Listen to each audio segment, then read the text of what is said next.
నమస్కారం వి తెలుగు న్యూస్ కి స్వాగతం. హెడ్లైన్ చూద్దాం.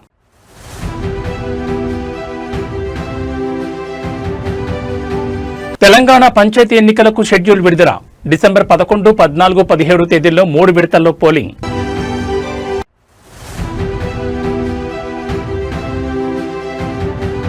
అమరావతిలో విద్యార్థుల మాక్ అసెంబ్లీ ప్రారంభించిన సీఎం చంద్రబాబు, మంత్రి లోకేష్.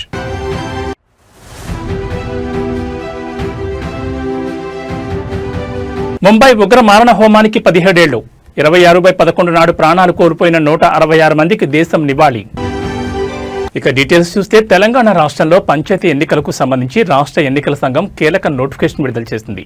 ఈ మేరకు రాష్ట్రంలోని గ్రామ పంచాయతీలకు ఎన్నికల నగారా మోగింది. ఎన్నికల సంఘం కమిషనర్ వెల్లడించిన వివరాల ప్రకారం ఈ ఎన్నికలు మొత్తం 3 విడతల్లో జరగనున్నాయి. తొలి విడత డిసెంబర్ 11వ తేదీ, రెండో విడత డిసెంబర్ 14వ తేదీ, మూడో విడత డిసెంబర్ 17వ తేదీన పోలింగ్ నిర్వహించనున్నారు. నామినేషన్ల దాఖలు ప్రక్రియ తేదీలు కూడా ఖరారయ్యాయి. మొదటి విడత నామినేషన్లు నవంబర్ 27వ తేదీ నుంచి మొదలవుతాయి. రెండో విడత నామినేషన్లు నవంబర్ 30వ తేదీ నుండి, మూడో విడత నామినేషన్లు డిసెంబర్ 3వ తేదీ నుంచి ప్రారంభమవుతాయి. అన్ని జిల్లాల్లోని పంచాయతీల్లో కలిపి మొత్తం 17.087% బీసీ రిజర్వేషన్లు ఉన్నట్లుగా రాష్ట్ర ఎన్నికల సంఘం నివేదికలో స్పష్టం చేసింది.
దేశ రాజధాని ఢిల్లీలోని రెడ్ ఫోర్ట్ సమీపంలో నవంబర్ 10న జరిగిన ఘోర కారు బాంబు పేలుడు కేసులో జాతీయ దర్యాప్తు సంస్థ ఎన్ఐఏ దర్యాప్తును వేగవంతం చేసింది.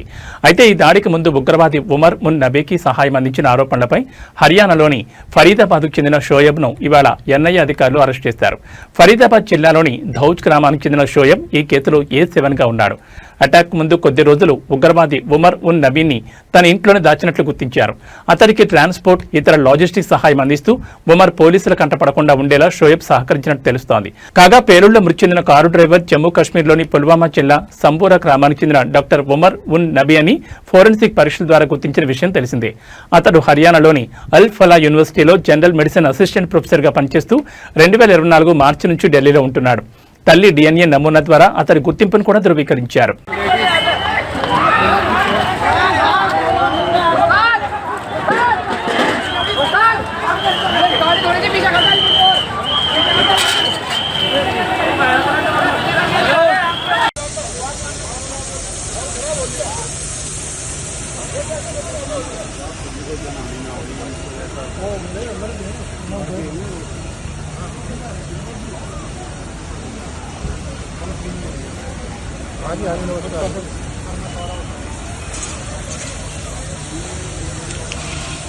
ఆంధ్రప్రదేశ్లో విదేశీ పెట్టుబడులు, NRIలతో సంబంధాలను బలపరచుకోవడమే లక్ష్యంగా ఐటీ ఎలక్ట్రానిక్స్ శాఖ మంత్రి నారా లోకేష్ USA 2.0 టూర్కు సన్నద్ధమవుతున్నారు.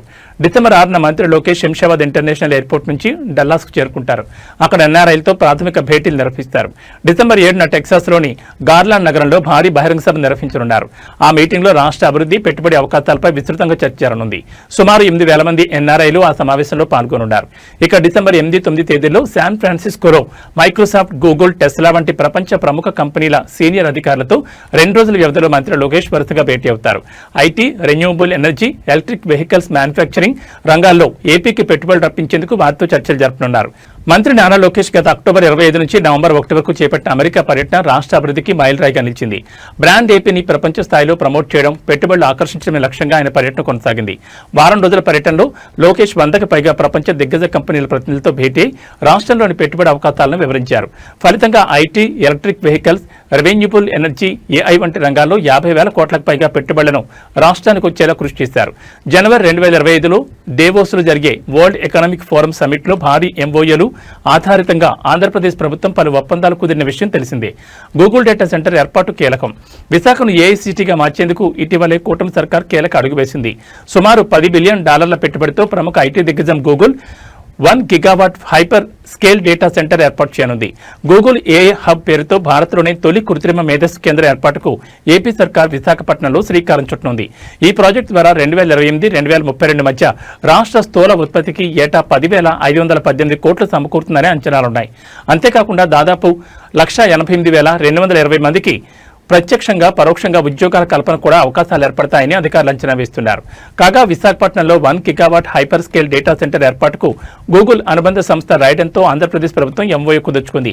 అక్టోబర్ 14న రాజధాని ఢిల్లీలో ఏపీ సీఎం చంద్రబాబు, కేంద్ర ఆర్థిక శాఖ మంత్రి నిర్మలా సీతారామన్, కేంద్ర సమాచార ప్రసార శాఖల మంత్రి అశ్విని వైష్ణవ్, ఏపీ ఐటీ మంత్రి నారా లోకేష్ తో పాటు ఏపీ ప్రభుత్వ ప్రతినిధులు, Google cloud CEO Thomas Kurian, ఇతర గూగుల్ ఉన్నత స్థాయి ప్రతినిధులు ఆ ఎంఓయూపై సంతకాలు చేశారు. అయితే విశాఖకు గూగుల్ డేటా సెంటర్ రాకతో ఆంధ్రప్రదేశ్లో పెట్టుబడి పెట్టేందుకు ఐటీ కంపెనీలు పోటీ పడుతుండటంతో తాజాగా నారా లోకేష్ అమెరికా పర్యటన అత్యంత ప్రాధాన్యతను సంతరించుకుంది.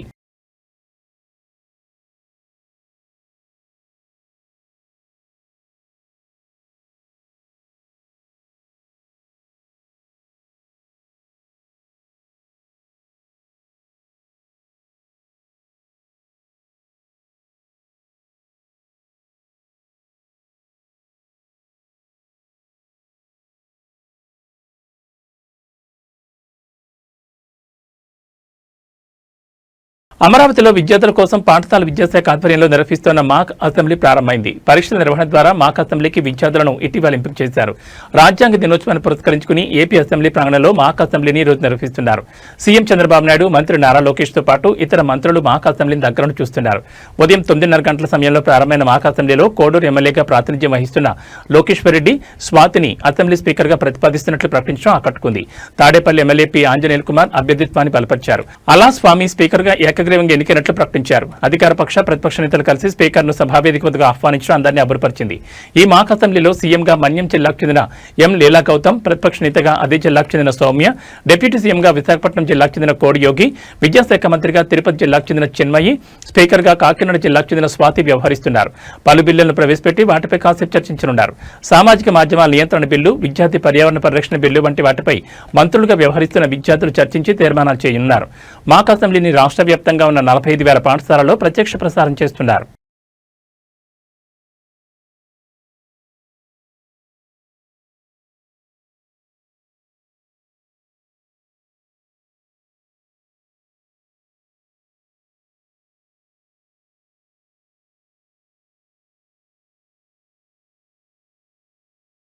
గత కొద్ది నెలలుగా తిరుమల తిరుపతిలో చిరుతపులుల సంచారం పెరిగిపోతోంది. నిత్యం ప్రజావాసాల్లోకి వస్తున్న చిరుతపులులు వీధి కుక్కలు, పశువులు, ఇతర జంతువులపై దాడులు చేస్తున్నాయి.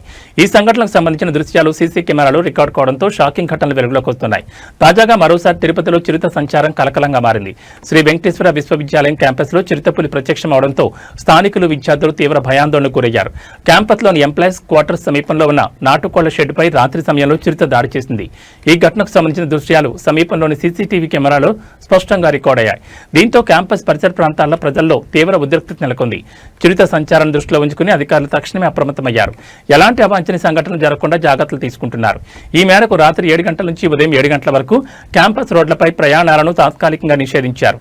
విద్యార్థులు, ఉద్యోగులు రాత్రి వేళలో ఒంటరిగా బయట తిరగొద్దని, జాగ్రత్తగా ఉండాలని సూచించారు. అటవీశాఖ అధికారులు చిరుతను పట్టుకునేందుకు అవసరమైన చర్యలు ప్రారంభించారు.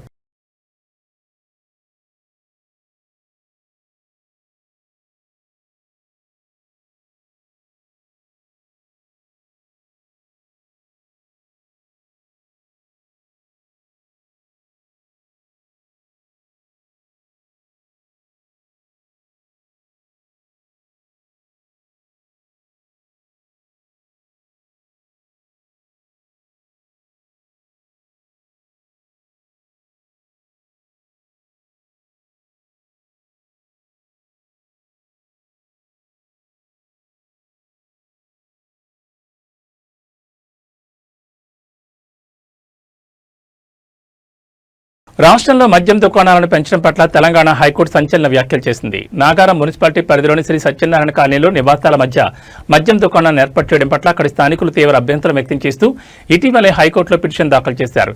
ఈ క్రమంలోనే వారి పిటిషన్పై విచారణ చేపట్టిన జస్టిస్ విజయసేన్ రెడ్డి ధర్మాసనం ఆసక్తికర వ్యాఖ్యలు చేసింది. ఇలా ఇష్టానుసారంగా మద్యం దుకాణాలను పెంచుకుంటూ పోతే తెలంగాణ రాష్ట్రానికి కొత్త పేరు పెట్టాల్సి వస్తుందని కామెంట్ చేసింది. మద్యం దుకాణాల నియంత్రణపై తమకు పూర్తి అధికారాలు లేనప్పటికీ విధానపరమైన నిర్ణయం తీసుకునే వరకు ఆదేశాలు జారీ చేస్తామని హైకోర్టు పేర్కొంది. ఇప్పటికే కనీసం రహదారిపైకి మద్యం దుకాణాలు కనిపించకుండా ఏర్పాటు చేయాలని ఆదేశాలున్నా పట్టించుకోరాని ఫైర్ అయింది. ఇక నాగారం మున్సిపాలిటీలో నివాసాల మధ్య మద్యం దుకాణం ఏర్పాటు చేయడంపై వివరణ ఇవ్వాలని మున్సిపల్ ఎక్సైజ్ అధికారులు, షాప్ యజమానులకు తెలంగాణ హైకోర్టు ధర్మాసనం నోటీసులు జారీ చేసింది.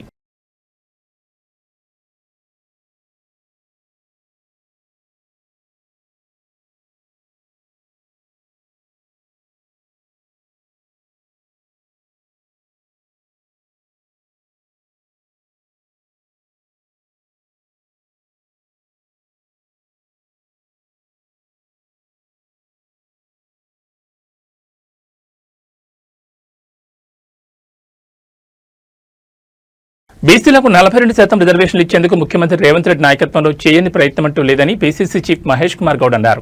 బీసీ రిజర్వేషన్ల విషయంలో చిత్తశుద్ధితో ఉన్నామని, అయితే హైకోర్టు ఆదేశాల మేరకే రాష్ట్రంలో పంచాయతీ ఎన్నికల నిర్వహణ జరుగుతుందని అన్నారు. బీసీ రిజర్వేషన్ల కోసం ప్రభుత్వం 2 బిల్లులు ఆమోదిస్తే వాటిని గవర్నర్ ఆమోదించలేదని, దాంతో ఆర్డినెన్స్ తెస్తే దాన్ని కూడా గవర్నర్ పెండింగ్ లో ఉంచారని చెప్పారు. రిజర్వేషన్ల విషయంలో మా ప్రయత్నానికి కేంద్రంలోని బీజేపీ ప్రభుత్వం మోకాలుడుతోందని విమర్శించారు. ఇవాళ ఆయన మాట్లాడుతూ 42% రిజర్వేషన్లు అటకెక్కినట్లు బీసీ సంఘాలు భావిస్తున్నాయి. కానీ అలాంటి అపోహలకు అవకాశం లేదన్నారు. 90% సర్పంచులు కాంగ్రెస్ కు చెందిన వ్యక్తులు ఎన్నికవుతారని ధీమా వ్యక్తం చేశారు. బీసీలకు 42% రిజర్వేషన్లు ఇచ్చేందుకే కులగణన చేశామన్నారు. దీని ద్వారా బీసీ జనాభా 56.7% అని తేల్చామన్నారు.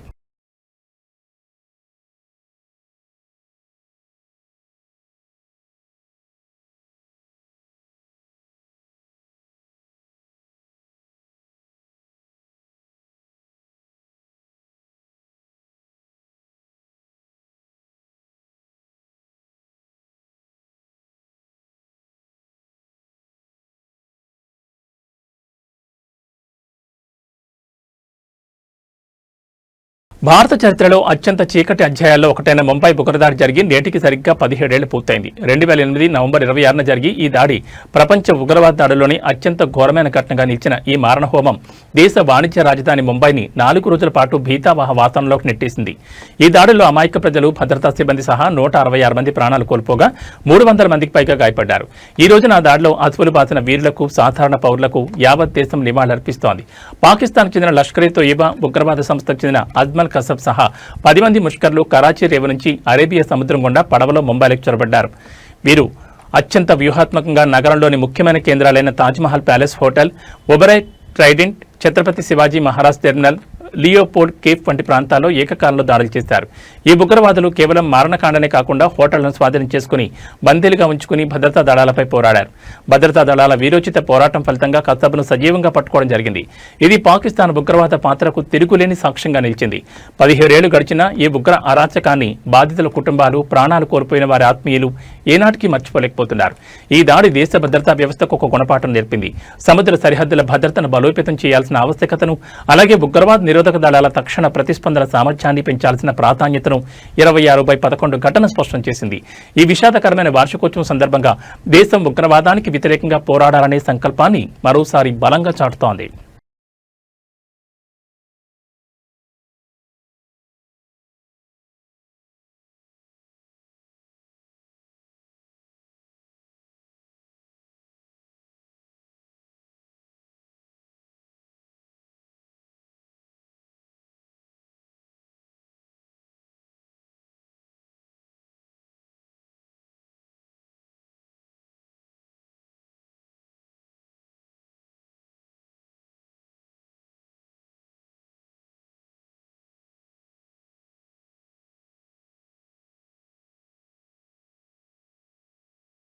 ఇక వాతావరణ విషయానికి వస్తే ఆగ్నేయ బంగాళాఖాతంలో ఏర్పడిన తీవ్ర వాయుగుండం మరికొన్ని గంటల్లో తుఫాన్గా బలపడే అవకాశం ఉంది. ఇక నైరుతి బంగాళాఖాతంలో మరో అల్పపీడనం సెన్యార్ తుఫాన్గా రూపాంతరం చెందడంతో భారత వాతావరణ శాఖ తీవ్ర హెచ్చరికలు జారీ చేసింది. అయితే మలక్కా జల సమూహం దక్షిణ అండమాన్ సముద్రానికి సమీపంలో ఏర్పడిన తుఫాన్ దక్షిణ తూర్పు బంగాళాఖాతంలోకి మారి తీవ్రంగా బలపడుతోంది.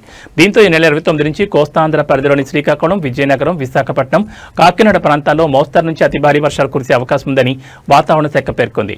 ఇక ఈ నెల 26 నుంచి 29 వరకు అండమాన్ నికోబార్ దీవులు, తమిళనాడు, కేరళ, ఆంధ్రప్రదేశ్, ఒడిశా, పశ్చిమ బెంగాల్లో భారీ నుంచి అతి భారీ వర్షాలు పడే అవకాశం ఉన్నట్లు ఐఎండీ తెలిపింది.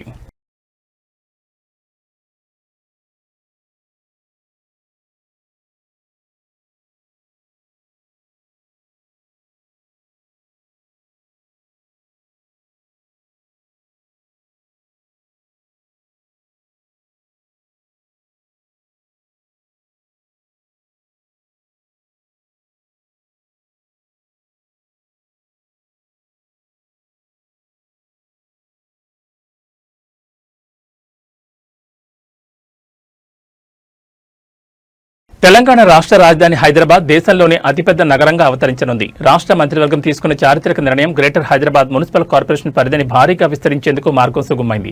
ఈ విస్తరణలో భాగంగా జీహెచ్ఎంసీ పరిసరాల్లో ఉన్న 27 మున్సిపాలిటీలు, కార్పొరేషన్లు పూర్తిగా విలీనం కానున్నాయి. ఈ విలీనం అయితే హైదరాబాద్ నగరం ఏకంగా 2735 చదరపు కిలోమీటర్ల విస్తీర్ణంతో దేశంలోనే అత్యంత విస్తృతమైన మెట్రోపాలిటన్ నగరంగా రికార్డు సృష్టించనుంది. ప్రభుత్వ తాజా నిర్ణయంపై విలీనం కానున్న మున్సిపాలిటీల ప్రజల నుంచి హర్షం వ్యక్తమవుతోంది. జీహెచ్ఎంసీలో కలవడం ద్వారా మెరుగైన పౌర సేవలు, వేగవంతమైన మౌలిక సదుపాయాల కల్పన మరియు పట్టణాభివృద్ధి జరుగుతుందని వారు ఆశాభావం వ్యక్తం చేస్తున్నారు. దేశంలోనే అతిపెద్ద నగరంగా హైదరాబాద్ అవతరించడం అనేది తెలంగాణ ప్రభుత్వం యొక్క పట్టణాభివృద్ధిపై ఉన్న దృష్టిని స్పష్టం చేస్తోంది. ఈ విస్తరణ హైదరాబాద్ నగరం యొక్క భవిష్యత్ ప్రణాళికలు, మౌలిక సదుపాయాల కల్పన మరియు పరిపాలన వికేంద్రీకరణలో ఒక నూతన శకానికి నాంది పలకనుంది.